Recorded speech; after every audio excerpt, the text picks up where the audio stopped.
I'm going to go over 10 things that buyers notice every single time and how fixing these things can put money back into your pocket.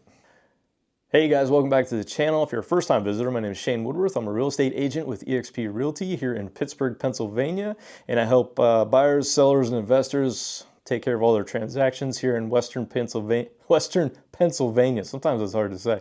If you're looking to make any kind of move, buy, sell, invest, make sure you leave me a message. You can reach me by email or cell phone, via text. I'll leave my email address and my phone number here on the screen, somewhere up here, and it's also going to be available down in the description. So let's get into this video. All right, guys, so here we're going to go over some of the most common issues that can come up when you're getting ready to sell your home and why fixing them can raise buyer appeal and possibly the value of your home. So let's get right into it, guys, with number one. All right, guys, number one is going to be paint and wall repairs. This is going to be pretty common in almost everyone's home. If you've ever lived in a house, you know you're going to get little dings, little dents in your walls, and by the time you want to move out, there's going to be marks. So taking care of those ahead of time before you list, getting someone to come in and probably patch the holes a little bit and get some paint up, it helps freshen up the area. It helps freshen up the whole house. When you walk in, you can just feel it, you can smell it, you can just tell that it's a fresher feel for them. It's a cleaner feel. But make sure when you're doing this that you're not using crazy paints. All right, go with neutral colors, whites, off-whites, something like that. I've seen a lot of the blue gray, and honestly, I'm going to be honest with you here, I think it's a little bit overplayed now. It seems like everybody who goes in and flips a home or redoes a home, remodels, they're putting up the same gray blue flooring and like a grayish bluish paint on the wall. It's light, it looks okay, but it's just so common now, it's ridiculous. So try to keep maybe off white, something like that. Something simple that somebody's gonna come in, and plus it's gonna make the home look a lot larger. It's an easy fix to do. If you don't wanna paint it yourself, if you're horrible at painting like I am, then hire someone professional to come in. It's not like the worst, highest expense you're gonna have, but it can get a little bit expensive. Just depends on the size of your home, the square footage, stuff like that. But that is an easy fix that you can have done before you list, and it makes your home look so much better. All right, guys, so number two is going to be flooring. Take care of your flooring. If there's, if the hardwoods, if you have hardwoods and they're stained, they're scratched up, they got little nicks and dents out of them as well. If you have animals, especially dogs that have been running around for a few years on the hardwood floors, they're going to leave marks. It just is what it is. Moving your furniture around is going to be, going to leave some marks on hardwoods as well. But these things, especially if you have carpets too, if they have stains on them, or even the flooring, if it's sun stained, basically, that can turn off buyers. When they walk in and they're going to see like bad flooring, and they're going to smell the carpet. Especially with carpets, they smell. And if you've had carpets for a long time, and you've had pets, or you had kids, or maybe you just spilled a few items in your living room or wherever that you have the carpet, people are going to get turned off by that. And yeah, you can think, okay, well, I'll let the buyer take care of that. I'll give them a credit or concession of some sorts to take care of the flooring. Sometimes the buyers just get turned off immediately and they don't even want to make an offer on a home. Believe me, I've worked with buyers who just immediately are like, no, these floors suck. The rest of the house just kind of, it gives a bad taste in their mouth throughout the rest of the house. So go ahead and take care of these things. If they're bad, if you can change the flooring, put in an LVP if you want. It's not that expensive comparatively to a hardwood per se. It's a pretty easy, simple process. A lot of handymen can do it. A lot of DIYers can do their own flooring when you're getting the LVP. If you want to replace the carpets, make sure you're going with the same theme as we do with the paint. You want to use like a neutral low pile. You don't want these big thick carpets going in and crazy colors. A neutral color, low pile.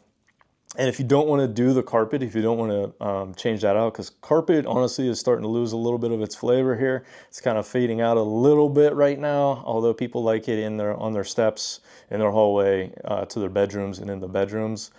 I'm seeing a lot of homes still kind of transition to the LVP flooring everywhere. It's super easy to use. If you don't want to change out your carpet, or maybe you don't have the finances to change out the carpet or your flooring, make sure you get them clean. Get a good mop on the hardwoods.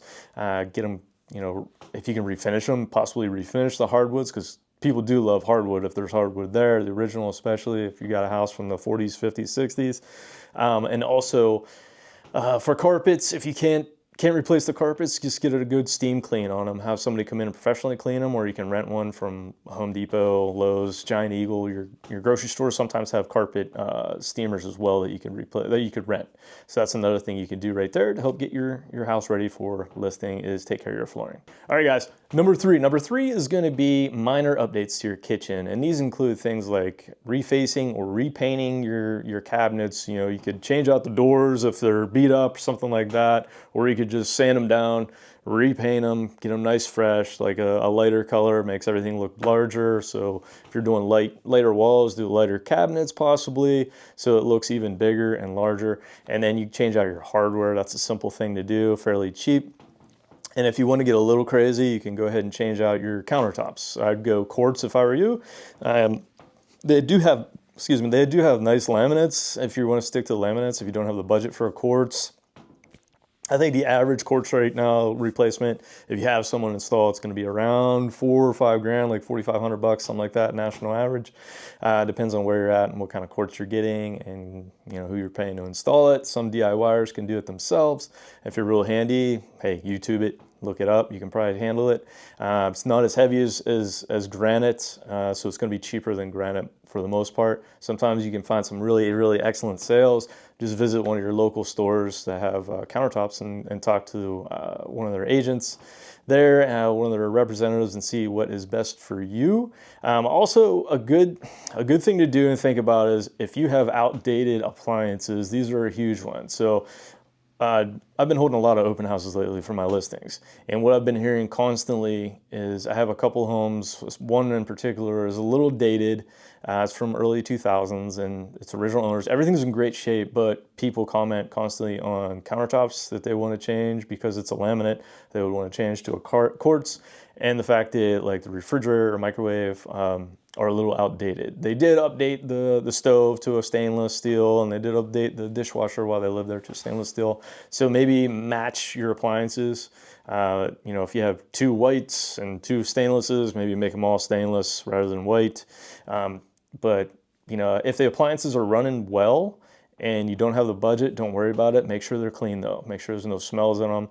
Get them nice and scrubbed clean. All right, so those are some minor fixes to your kitchen that you can do to help get your house ready for sale and before pictures as well. All right, so let's move on to number 4.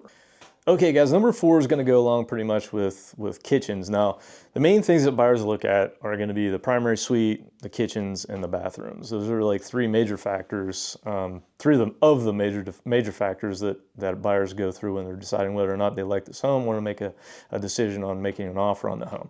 Bathrooms, pretty much the same as kitchen. Can you redo the vanity? Can you redo the countertop? Maybe change out some of the light fixtures, update them. Is the shower stall door, is it kind of old and dated? Is it, you know, just looks like it could possibly be replaced? The flooring, most bathrooms these days seem to all have tile. So tile lasts a long time, but make sure the grout lines are clean. Make sure you're scrubbing all in the corners. Check underneath your sink. Make sure you don't have any leaks. No leaks from your faucet, no leaks from your handles, in both on your counter. I'm sorry, in your vanity, and then also in the shower. Make sure there's no leaks in there. Yeah, check underneath that vanity. Make sure there's no leaks from the trap and whatnot underneath. Those are easy items to fix. Most DIYers can do that themselves. If you need help from a plumber, it's not the end of the world. It's still going to charge you a lot more than doing it yourself for sure, but these things will all help in trying to get your home sold. All right, so let's move on to number 5. All right, guys, so number 5 is the first impression. They're going to see these pictures and they're going to look online and say, okay, yeah, that's not a bad house. Let's go check it out. So when they roll up and they pull up outside, I've had buyers do this where they're like, nope, absolutely not. We're going to keep rolling. They don't even want to go in and see it. So make sure that the curb appeal, which is number 5, make sure the curb appeal is decent. Make sure the lawn is mowed. Make sure, you know, the bushes and hedges are trimmed neatly. you know, you don't have to spend a lot of money out there, but just clean everything up, make everything look nice and tidy. If you have big cracks in your sidewalk, maybe look into getting that addressed, because those will come up on inspections for sure. And buyers will generally be asking for, you know, big, huge cracks in your sidewalk or driveway to get fixed. Make sure your porch, when you walk up on your porch, it's swept. You know, there are leaves all over the place. Maybe just clean it up, blow it off with a leaf blower real quick, as well as your sidewalks and your driveway. Make sure everything is just nice and tidy. So that's an easy fix, but a big, huge deal breaker for potential buyers when they roll up. Make sure it looks decent. All right, let's roll on to number 6. Okay, number 6 is a big one when it comes to your inspections. Generally speaking, the roof and gutter repairs aren't going to really be noticed too much by buyers when they're walking through, but it's definitely going to be noticed by a decent inspector.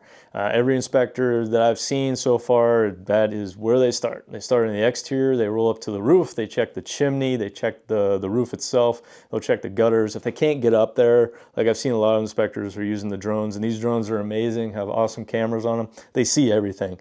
I used to be a roof inspector for a little bit as well, and man, I tell you what, those drones are amazing. They see every little inch of that roof.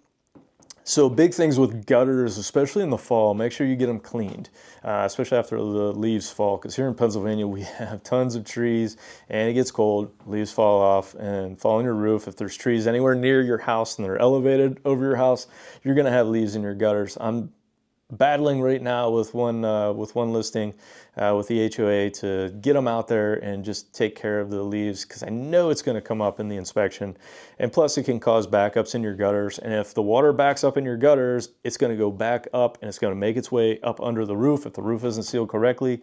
You know, if the fascia isn't on there well, if they don't have the drip edge and all that jazz, then man, I tell you what, that can ruin your day right there if you have big roof repairs. So bite it? That's not right. Bite it in the butt? I don't know, whatever. What I'm trying to say is get that taken care of as soon as you want to list. Make sure you check the roof, get a roof inspection, get somebody up there. It doesn't cost that much to get your gutters cleaned. It'd be nice to have them done twice a year, and one that's in the spring and one's in the fall. But if you're getting ready to list and it's fall, definitely make sure you're getting those gutters cleaned out and the downspouts. Make sure water can run out and where it needs to go. All right, so that was what, number 6? Gutters and roof repair. All right, so number 7 is going to be the HVAC air conditioning units. Make sure everything's running properly as it should. Now, buyers and sellers are not going to be turning on your AC in the middle of the winter to check it.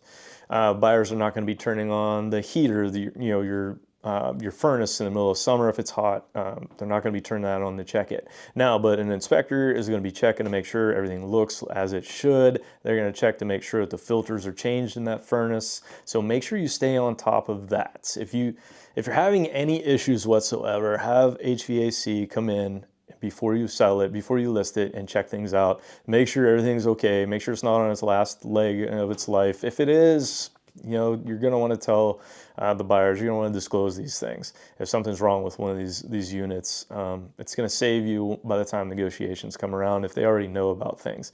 You don't want to try to trick someone. They're going to get pissed off, and they're going to end up suing you down the line if they find out that something was wrong with the HVAC and you didn't disclose it, or the air conditioner as well. So make sure you test these items. Make sure the air is coming out. Make sure it's heating up or it's cooling off, whatever you're trying to do. Make sure that thermostat is right. Make sure it's working and it's operable as it should, because those will definitely be looked at as well during an inspection, and buyers will demand for sure to have those things fixed when they make an offer after, and they'll put it in the buyer's response to inspection. They're going to ask for either a new HVAC or a AC unit, or they're going to ask you to fix it. And either way, it's not cheap. It can be anywhere from $5,000 to $10,000, depends on what they're asking for and how large your house is. So get it ahead of time, get ahead of the game there, and make sure that those units are working. All right, let's move on to number 8. Number 8. Okay, number 8 is going to be windows and doors. Make sure that they're no cracked windows. If they are, address them. The screens are a big thing. People love seeing looking out and seeing the screens if they have holes in them. You know, maybe there's a hailstorm and rip some of your screens and you just let them go because you thought whatever. Well, those things will come up. You know, changing screens aren't expensive, so get ahead of the game on that. Get your screens checked, make sure they're all nice and together and don't have holes in them or whatnot. Make sure the windows aren't cracked and they're not falling apart. Make sure they're operable. Do they raise? Do they lower smoothly? Do they lock in place if they need to? Do they lock so you can't open them? Things of that nature. Make sure they're good to go. For doors especially, you want to check to make sure that they're sealed well, especially a front door for some reason, I guess from the use that it gets, or sliding doors or whatnot. You know, sometimes the seal around them, especially at the bottom of a exterior door, sometimes it doesn't seal quite right and you get that draft coming in. That's going to be annoying. So just check those things. There's lots of ways to address, you know, maybe you just need, you can go to Home Depot or whatnot and you can get the door sweeps that go on the bottom of the exterior doors, or maybe one of your closet doors or bedroom doors where you have carpet, maybe it's hitting the carpet and it's hard to open. Those are easy to fix. Take them off the hinges. If it's a wooden door, line it up, cut it with a circular saw, make sure you're good to go. So, you know, it opens nice and smooth, but not too far. You don't want huge gaps underneath your door. It looks ugly as hell. So make sure it's done right, but it's easy. It's an easy thing to do. Lots and lots of handymen can do this. A DIYer can do it. You don't need to call a carpenter to come in and charge you a lot of money. Sometimes you do need a carpenter to come in and address some certain items, but a lot of times, most of these items can just be handled by your everyday handyman, or a lot of real estate agents like myself can do this stuff. Ask your agent. Sometimes they can do it. Or if you're DIY, handle it yourself. All right, let's move on to number 9. All right, so number 9 is pretty, has to do a lot with safety, actually. Electrical and lighting. Make sure your electrical is updated. If you have knob and tube in the basement, that's going to come up with with buyers and their insurance companies. So that can get expensive. I'm not going to lie to you on that. Electrical, that can get pretty expensive. And most of the time, DIYers, if it's simple things like changing out outlets and stuff like that, they can handle it. But, you know, electric can cause fires. So make sure you know what the heck you're doing on those things if you want to handle it yourself. Some things you can do easily is just change out the receptacle cover. I mean, that's an easy thing to do if you have yellow ones that are way outdated and you want to change everything to a nice white or black or whatever, just an updated color. Those are simple things you can do. You don't have to be a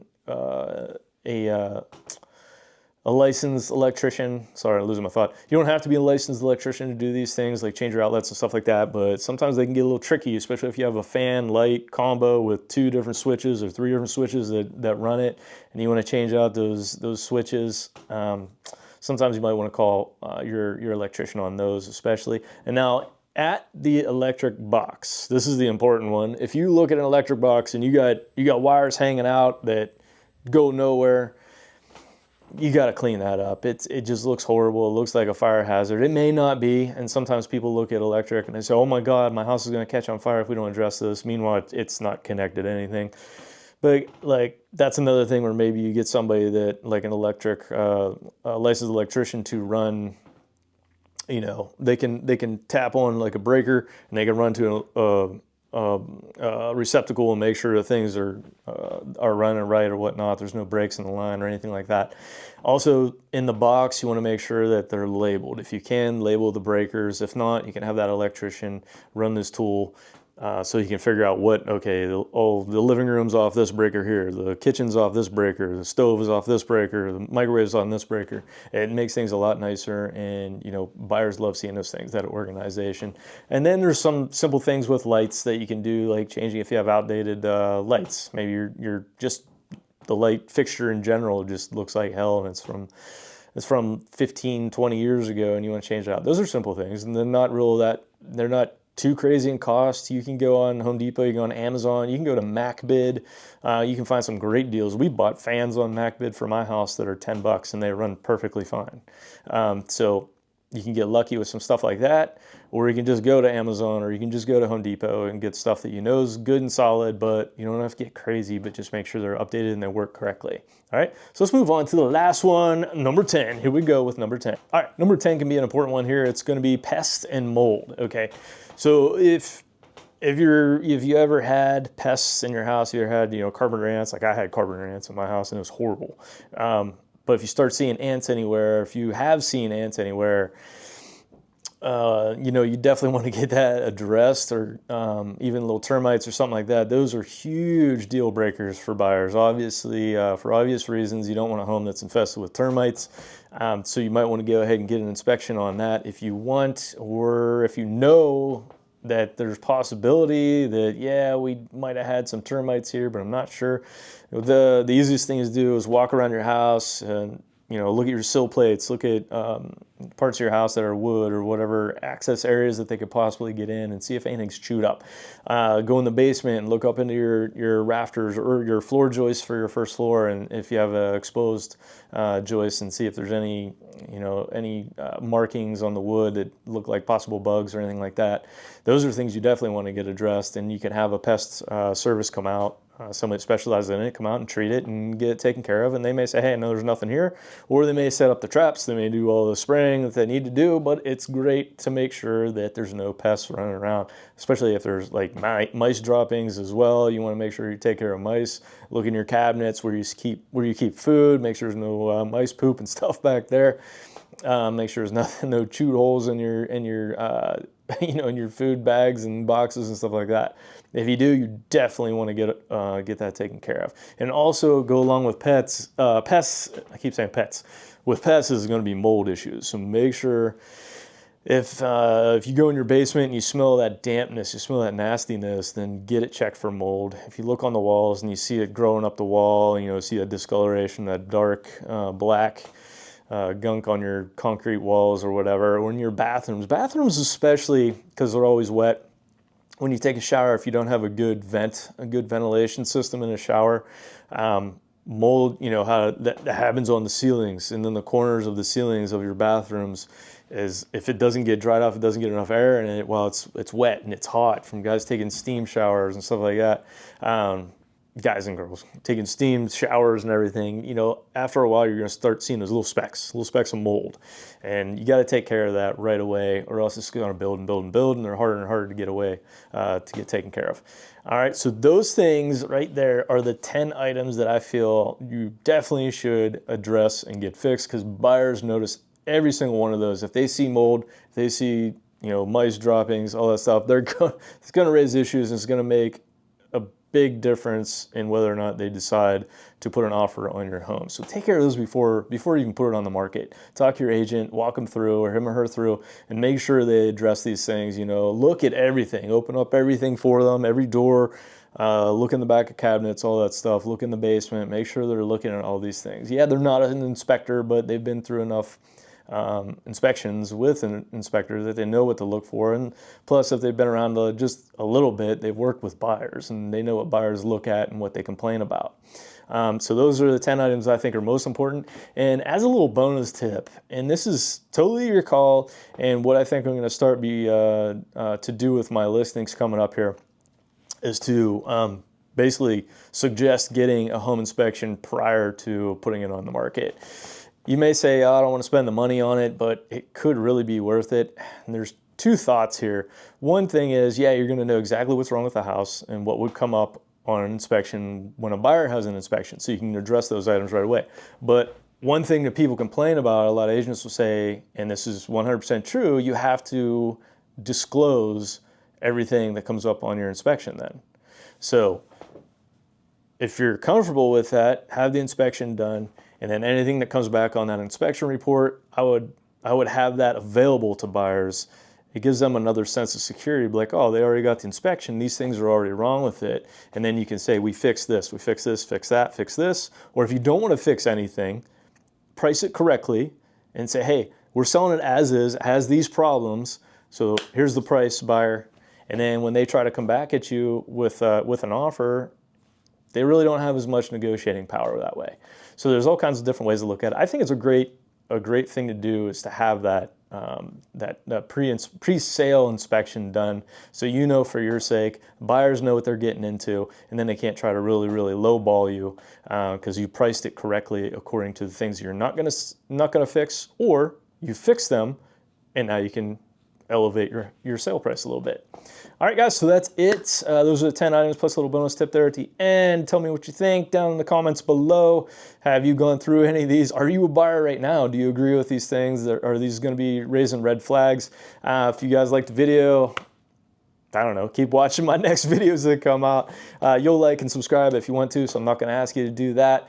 If you're looking to buy, sell, and invest in Western Pennsylvania and Pittsburgh area, give me a shout out, email, and text, or call me on the phone. All right, guys, thanks a lot for watching. We'll see you on the next video. Until then, keep it real estate.